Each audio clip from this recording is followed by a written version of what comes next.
September 27 నుంచి కాన్పూర్ వేదికగా బంగ్లాదేశ్తో జరగబోయే రెండో టెస్టు మ్యాచ్ కోసం టీమిండియా ఓ మార్పు చేయబోతున్నట్లు తెలుస్తోంది. కాన్పూర్ పిచ్ స్పిన్నర్లకు అనుకూలించే అవకాశం ఉండటంతో భారత మేనేజ్మెంట్ అదనపు స్పిన్నర్తో బరిలోకి దిగాలని యోచిస్తున్నట్లు సమాచారం. ఈ లెక్కన తొలి టెస్టులో ఆడిన పేసర్ ఆకాష్ దీప్ స్థానంలో కుల్దీప్ యాదవ్ తుది జట్టులోకి వచ్చే ఛాన్స్ ఉంది.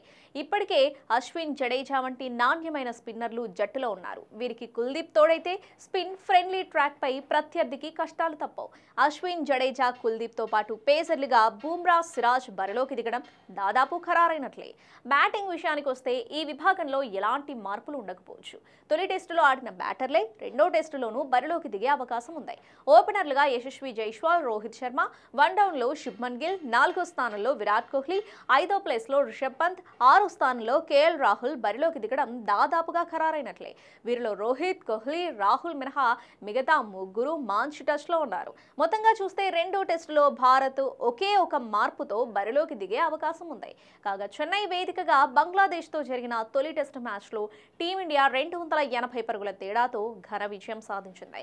ఫలితంగా రెండు మ్యాచ్ల సిరీస్లో 1-0 ఆధిక్యంలో వెళ్లింది. ఇక ఈ మ్యాచ్లో భారత్ అన్ని విభాగాల్లో సత్తా చాటి పర్యాటక జట్టుపై సంపూర్ణ ఆధిపత్యం చెలాయించింది.